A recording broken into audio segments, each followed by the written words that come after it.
you say from the Texas offense? Oh, I'm sorry, Texas defense offense. Very active up front. I think it really starts with their defensive front. Those guys have been there a long time. You know, Coburn's played a lot of football in this league, and just disruptive. They're hard guys to move. Linebackers Overshawn, I mean, he really flashes on film. Their secondary, it's guys that have played a lot of football in the Big 12, and so those guys are really sound with what they do. They're very active, and I think they're a defense that, in terms of creating negative plays, they do a really good job at it. Obviously, they've changed, defensive schemes maybe a little bit, but as Don noted, you've had a lot of success against them at TCU. How much of a benefit is that, still kind of knowing what you're going up against? Yeah, I think that with the new coaching staff, and the new defensive staff and offensive staff, you can probably throw a little bit of that out the window. Just from that standpoint, it's the same players, but the scheme and everything. I think probably the mentality and the mindset's a lot different than what it has been, and so you can really, that's all in the past, and it's experiences that you can learn from and draw from in terms of preparation, in terms of what to tell our guys to expect. But all that stuff has been done in the past, and we've got a tough road to sled on Saturday. So when you have similar players in the new coaching staff, do you try to attack them differently, or do you know, hey, the players, I know what kind of some of their weaknesses are, so I'll still attack them? Yeah, we've competed against them every year, and as with all these teams in the Big 12, so you have an idea personnel-wise of what guys' strengths are, and get ways that you tried to attack guys in the past, and then you have to look at, all right, scheme-wise, how similar or what they've been doing in the past, and then just try to figure out within what you're doing how to go out and attack them. Coach, on Saturday, how would you assess the way Tyler played? Just, I know everyone talked about him focusing on Eric, but I guess just in terms of him being able to spread the ball, kind of your opinion to help him do that. Yeah, I think playing more plays helped all of us. I think that after the first quarter, I think we only had 8 plays again, and so we were finally able to get first downs, get into a rhythm on offense, and I think part of that is Shuck being able to find those other guys, but also part of it is the game plan found those other guys too, and he did a really good job of distributing the ball. I thought he was extremely accurate, very poised. He's thrown the deep ball really well, which I think has helped our offense in terms of explosive plays, and I thought he handled himself really well, and another road test on Saturday. He's going to have to be extremely accurate and really stingy with the ball in terms of his decision making. I know everyone's been talking about Taj and Xavier, but I guess just in terms of Roderick getting his first carry, I guess what do you see from him, and do you kind of expect to see him get some more carry? Yeah, hopefully he'll amp up and build up as we get into conference, and as we I think it's his conditioning and his feet get under him. Taj and Xavier have done a great job, and so it's just finding ways to get all 3 of those guys involved, and that's hard at running back, because I think in running back's a little bit of a rhythm position. Sometimes guys get better as they go, and so just finding the guy that's got the hot hand, and all 3 of those guys have done a great job. I was going to ask, is that a hard balancing act? Because obviously you have Sir Roderick, who's been the bell cow for the past couple seasons. Then is it hard to then justify that Taj and Xavier Hayes going to come back in and get a decent amount of carries, even though you guys have been producing so well? Yeah, I think Coach Smith has done a great job in that room, just in terms of the communication and the expectations. And Sir Roderick, the thing about players, they're really smart. Sir Roderick was able to watch those first 2 games and see how well those guys have played too. And so competition makes everybody better. It also, each guy's a little bit different in terms of their strengths and what they bring. And so I think all those guys have a good head about them in terms of, hey, whose night is it going to be? Depends on really who has the hot hand. But we want to keep all 3 of those guys involved best we can. Speaking of tight end group has got you multiple touchdowns. How are you able to incorporate them more against FIU, and how are you looking to use them headed into Texas? I think the thing that, like all of our tight ends, Kuntz and Mason, the young guys as well, Jed, they bring is they're just so big. Their size, they're a mismatch. And so I try to, for a while, it's a little bit of the comfort level of the quarterback's understanding. Like, these guys really aren't ever covered because they're such big targets and they're so big. And you saw that on Mason's 3rd and 4 catch that he caught on a 0 blitz over the middle of the field. His size, he was covered as well as that safety could have covered him, but he's open because he's 6'7" and he's 250 pounds. So we'd like to continue to incorporate those guys into our pass game. They've done a great job in the run game too, creating space, in our gap scheme, run blocking, and then also in their zone stuff. They've done a really nice job. Speaking of blocking, the offensive line has been able to open up holes. Last week we talked, and one of the players said that they were still struggling to balance between the pass block and the run block. How has that been overcome via practice and after the FIU game? Yeah, I think that the way we practice allows them to, because we do a lot of good on good in practice. And so that's the best way, as I've seen, is as you go throughout the course of the year, if you want to improve, you've got to go good on good some, and we do that. And I think they took the challenge upon themselves, and they improved in that area. And we've got to continue to improve in our pass blocking and then also in the run blocking too, as the road is going to definitely get tougher this week. In terms of Mason, I guess, I know you guys have talked about him during the offseason about having a good offseason. What's allowed him to be so good so early, especially being a freshman kind of coming into this? I think it's just maturity and intelligence. That's a big play. I mean, he's a super smart kid.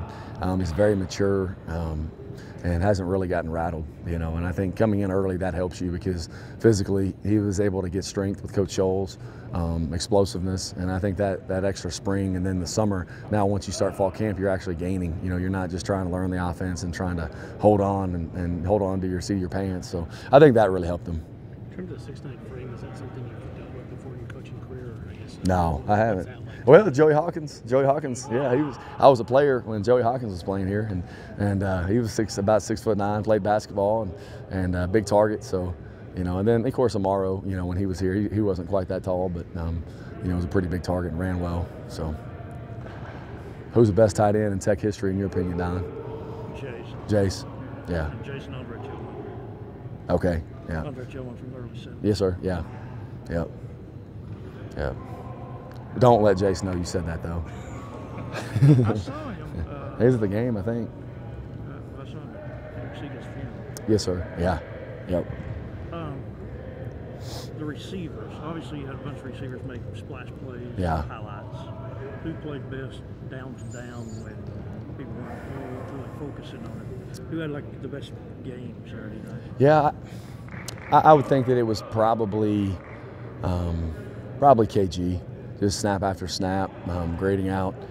Eric was really high too, both of those starters. And the thing that you saw that you try to encourage your players about is with Loic, with Trey Cleveland, both of those guys have practiced really well the last 2 weeks. They hadn't let that, they hadn't gotten a ton of snaps in a game slow them down. Their attitude and their practice habits were really good. And I think that you saw the fruits of their labor on Saturday where they were able to make plays and really nobody blinked when they were in the game.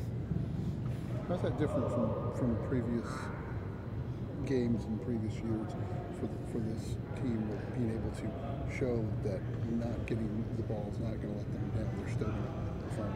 Yeah, I think that for Trey and Loic, they're still freshmen. They're young guys. I know they played last year and with the COVID year. They're sophomores, I guess, but in their second year of college football. And so I think those experiences from last year and their consistency in practice has still got to be better. But I think that's the big thing is they made flashes last year at times, and now it's just being consistent week in and week out for those guys that are younger. And I think that they have good guys to look up to in terms of Eric and KG from that standpoint.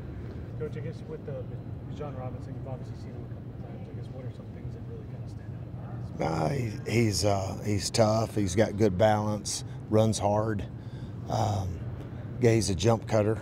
So I mean, you gotta swarm and gang tackle him. You don't want a bunch of one-on-one tackles with him. To try to create population to the ball carrier and gang tackle.